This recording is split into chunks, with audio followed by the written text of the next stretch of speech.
Siempre puedes practicar surf, episodio 101.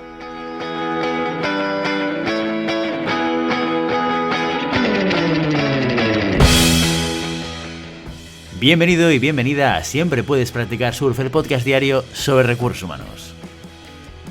Este podcast está pensado para profesionales de recursos humanos, gerentes o jefes de equipo y podrás encontrar técnicas, consejos, ideas, conceptos y noticias sobre la gestión de personas.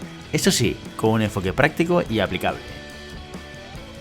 Hoy episodio 101 del viernes 15 de octubre del 2021. Programa muy interesante porque lo dedicamos a vuestras preguntas concretas con retos sobre gestión de personas y recursos humanos. Pero antes dejadme que os recuerde que podéis encontrar más contenido en nuestro blog e información sobre nuestros servicios en nuestra web globalhumancon.com. Desde allí os podréis apuntar a nuestra newsletter para no perderos nuestros webinars, streamings y todo el contenido y actividades que organizamos desde la consultoría Global Human Consultants. Y el último día de la semana, ya lo sabéis, lo dedicamos a resolver todas las dudas que nos hacéis llegar a través de nuestras redes sociales. Queremos estar aún más cerca de vosotros y nada mejor que participando vosotros mismos en nuestro programa. Enviad todas las preguntas que queráis. ¡Empezamos! Hoy empezamos este programa de preguntas y respuestas el viernes con la pregunta que nos envía Roger. Y dice lo siguiente, dice: hola, mi nombre es Roger y tengo una situación complicada con un miembro de mi equipo, concretamente mi SEM. Como manager intento que todos los miembros que forman parte del grupo colaboren entre sí. El trabajo en equipo es muy importante en la empresa y es fundamental la comunicación para que todo vaya fluido. Y es aquí donde se halla el problema. Mi SEM es un excelente profesional, es realmente bueno en su posición, pero le cuesta abrirse y comunicarse con los demás para compartir conocimientos. Muchas tareas se alargan porque dependen de su actuación y podríamos ser mucho más ágiles si quisiera transmitir su saber hacer o, como se dice actualmente, su know-how y no ser tan dependientes. ¿Cómo puedo obligarle a compartir conocimientos? Un saludo y gracias. Muchas gracias, Roger, a ti por enviarnos la pregunta. Y bueno, antes de responderte, sí que me gustaría aclarar para todos aquellos que no lo sepáis, que es esto del SEM, que nos comenta Roger, ¿no? El SEM es, son unas siglas que representan el concepto de Search Engine Marketing o marketing de buscadores, ¿no? Cuando tú tienes una estrategia de marketing online para buscar, captar clientes, puedes hacerlo de dos maneras, a través del SEO o a través del SEM. El SEM es generas contenido y atraes audiencia. El SEM es el pago, cuando yo decido pues invertir dinero en Google Ads, en Facebook Ads o en lo que haga falta. Entonces una persona, un especialista de SEM, es aquella persona que maneja muy bien aquellas palancas de pago para poder captar visitas en la página web. Este sería un poco el concepto simplificado. Si hay alguien de marketing online que me perdone si no he sido suficientemente explícito con la descripción. Pero bueno, como punto de partida para entender de lo que nos habla Roger, yo creo que ya nos sirve. Vamos a analizar con un poco más de detalle aquello que nos comparte Roger. Bien, vamos a ver cuál es el problema, el diagnóstico, qué elementos comparte y las preguntas que yo me haría para poder responder a la suya. En primer lugar tenemos un elemento que es el problema que identificamos en el equipo, que tiene que ver con que las tareas se alargan, los tiempos y los plazos, entiendo, para cubrir los objetivos se van alargando, ¿vale? Que el equipo no es suficientemente ágil y que en parte es porque hay demasiada dependencia. Hay un diagnóstico que hace Roger, que es que tiene que ver con el que no se comparte conocimiento y que hay muchas tareas que siguen dependiendo del SEM y que no se transmiten a otras personas del equipo, que ayudaría a que esto fuese más ágil, ¿vale? Y tenemos también en cuenta, o deberíamos tener en cuenta como algo muy relevante, que ¿quién es esta persona? ¿Quién es el SEM? Es una persona que es muy buena, que es un excelente profesional. Y luego además hay otra cosa que apuntas, Roger, que tiene que ver con el comportamiento observado de esta persona, que es una persona que le cuesta abrirse. Entiendo que esto tú nos lo explicas porque lo has visto. Una pregunta que es muy importante que tenemos que resolver es ¿por qué? ¿Por qué a esta persona le cuesta delegar o por qué a esta persona le cuesta compartir ese conocimiento? ¿Es por miedo? ¿Es por inseguridad? ¿Es porque no sabe delegar? ¿Es porque no quiere delegar? ¿Es porque no tiene los medios para poder hacerlo? A lo mejor es que considera que es su responsabilidad y no quiere cargar a otros con sus responsabilidades. A lo mejor es porque no quiere. Hay muchas razones por las cuales puede estar sucediendo esto que tú estás observando en tu equipo. Y por tanto, lo primero que tenemos que hacer es entender realmente qué es lo que opina esa persona y si identifica el mismo problema que tú identificas. ¿Por qué? Porque si no, tendemos a montar una película en nuestra cabeza basado en determinados elementos que vamos observando. Oye, tengo un problema de que el equipo no es ágil, tengo una persona que centraliza mucho conocimiento y que además por su comportamiento veo que no comparte este conocimiento. Entonces mi planteamiento automático cuando yo hago esta reflexión es ¿cómo puedo obligar yo a esta persona a que comparta su conocimiento? Claro, ojo porque aquí entramos en terreno muy pantanoso. Obligar,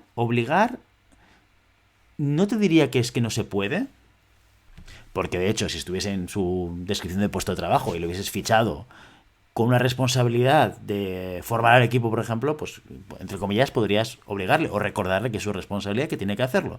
Pero el tema no es este, el tema es que obligar a alguien a hacer algo es siempre una mala estrategia. Es un elemento que a lo mejor te funciona en el corto plazo, pero en el medio y largo plazo no te va a servir. No podemos obligar a la gente a hacer cosas. Y en este caso concreto, si además no está dentro de su descripción, lo que tenemos que entender es cuál es el motivador que hace que esta persona no esté delegando y no esté compartiendo el conocimiento con el resto del equipo. Porque sobre eso es lo que tenemos que trabajar. Claro, piensa, yo te he lanzado ahora como 6 posibilidades y seguro que hay muchísimas más. Y por eso necesariamente tenemos que hacer una escucha activa de la otra persona, sentarnos con ella o con él y preguntarle y decirle, oye, me he dado cuenta que pasa esto. Y cuando digo pasa esto, vamos a centrarnos en aquellos elementos que yo he observado. Las tareas se largan, no somos suficientemente ágiles, tengo la sensación de que el equipo depende demasiado de ti. Y sobre esta premisa, pedirle a la otra persona que comparta su opinión y que te diga, que te cuente qué es lo que él está viendo, ¿no? Y que intente hacer un poco de diagnóstico. Porque a partir de aquí no es lo mismo tener una persona que es que no, yo no comparto conocimiento porque esto me hace convertirme en una persona de la cual la compañía no se puede desprender. Por lo tanto, es que no quiero compartir conocimiento, esto es para mí. Entonces, aquí tienes un problema, un problema que tiene que ver con la actitud consciente de alguien que no quiere compartir. Entonces esto se resuelve de una manera concreta. A lo mejor tienes una persona que tiene miedo, que tiene inseguridad. Es que claro, si yo lo comparto todo, pues al final me puedo convertir en alguien al cual echéis mañana, ¿vale? Entonces esto hay que trabajarlo de otra manera. O puede ser que sea una persona, como te decía, que a lo mejor considera que su responsabilidad no tiene por qué ser una carga sobre los demás e intenta centrarlo todo. Entonces, en función de cuál es la razón por la cual esta persona considera que está actuando de esta manera, es sobre lo que podemos trabajar. Porque si no, vas a estar haciendo acciones, dando un poco palos de ciego. A lo mejor le intentas obligar, oye, te recuerdo que esa es tu responsabilidad, no va a funcionar. Oye, que no te preocupes, que aquí tienes un sitio en el equipo, que somos una compañía, una organización en la cual por eso no tienes que tener ningún tipo de miedo ni inseguridad y tal. Y a lo mejor esto a esta persona tampoco le preocupa en absoluto. Con lo cual, antes de dar palos de ciego, sobre todo, primera recomendación, nunca intentes obligar a alguien a hacer una tarea concreta, ¿vale? Sobre todo si es una tarea que debe ser sostenida en el tiempo. Lo que tenemos que intentar es ayudar a las personas de un equipo a desarrollarse, ¿no? Y siempre verlo desde esta perspectiva.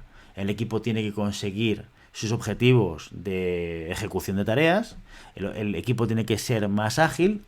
Tú formas parte del equipo y como tal tienes un rol muy importante a jugar para que nosotros consigamos esto. ¿Cuál es este rol? Oye, ¿por qué no formas a esta persona y a esta persona con en algún elemento de SEM para que podamos ser más ágiles, ¿no? Es una perspectiva completamente diferente. Pero dicho todo esto, Roger, lo primero, siempre, no partas de la base de que haces un diagnóstico correcto de las razones por las cuales alguien hace algo. Siempre pregunta y haz escucha activa de lo que te dice la otra persona. Espero que te sirva, Roger. Oye, y si avanzas con esto, vuelve a escribirnos y nos cuentas un poquito más.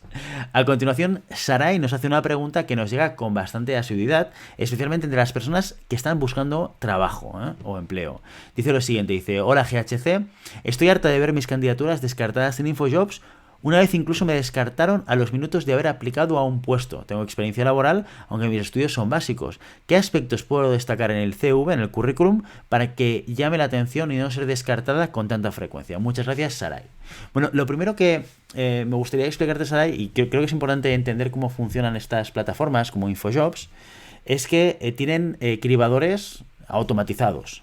¿Esto qué quiere decir? Quiere decir que cuando yo pongo un currículum, ¿vale?, cuando yo estoy enviando mi currículum a una oferta de trabajo, a cualquier organización, a cualquier consultora que lo haya publicado, lo primero que hace InfoJobs es asegurarse que aquellas características que la consultora o la empresa han definido como un requisito absolutamente necesario, lo cumple la persona que se ha apuntado a la oferta. Por ejemplo, un caso típico es el sitio donde vives, ¿no? Hay muchísimas empresas que, por ejemplo, publican un puesto, un SEM, utilizando un poco el ejemplo o la pregunta de Roger, un SEM en Barcelona. Pues a lo mejor tú dices, oye, yo estoy en Córdoba, pero yo, mira, estaría interesado y si hay teletrabajo o incluso, oye, no, es que yo me estoy planteando irme a Barcelona a vivir y me interesa este puesto de trabajo.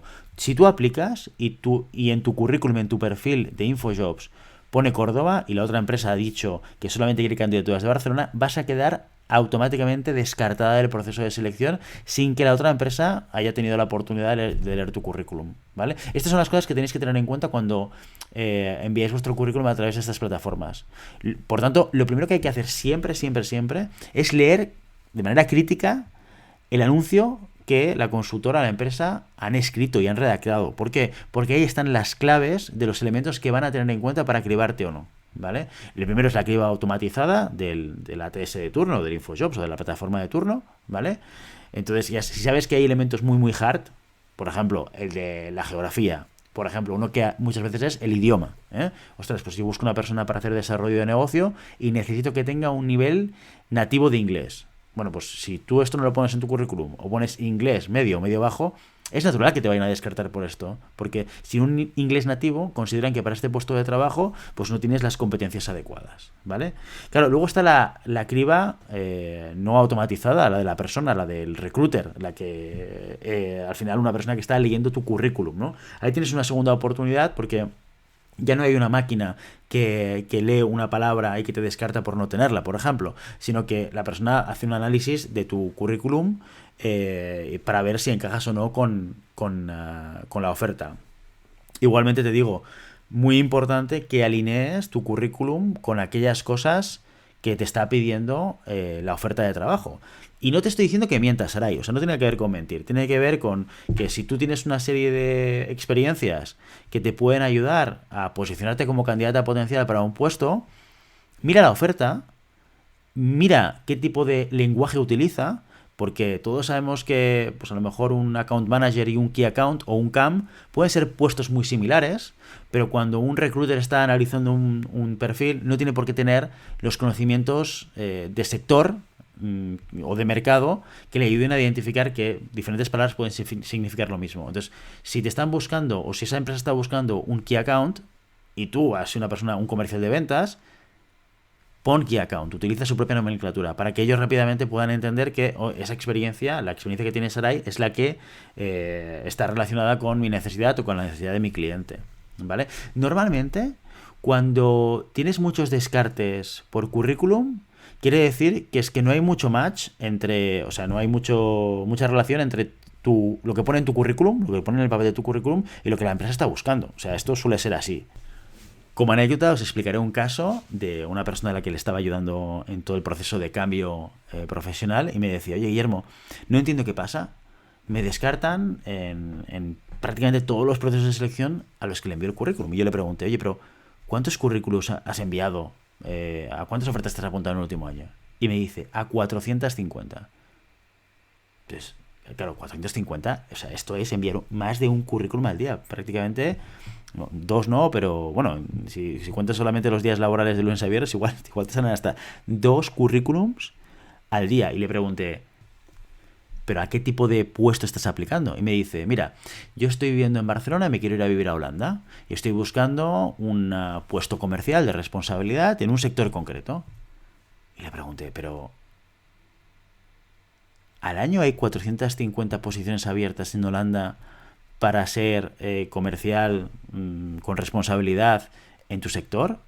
Porque yo no sé si hay ni siquiera tantas empresas en Holanda que estén en este mismo sector. Ya imagino que puestos de trabajo similares tampoco se dan a 450. Me dice, no, es que yo me apunto a cualquier cosa que se pueda acercar a mi perfil. Y digo, claro, pues normal que te rechacen. Porque cuando yo hago la criba, lo que busco es alguien que se acerque muchísimo a lo que yo estoy pidiendo. Lo que no voy a hacer es tratar de imaginar que tienes una serie de competencias que tú consideras y que no quiere decir que no las tengas, pero claro, o sea, en una criba curricular yo lo que tengo que intentar es que de 500 que se me apuntan, acabar entrevistando, acabar conociendo a 10, 15 personas. No más, porque si no, imagínate, o sea, me pasaría toda la vida conociendo personas, ¿no?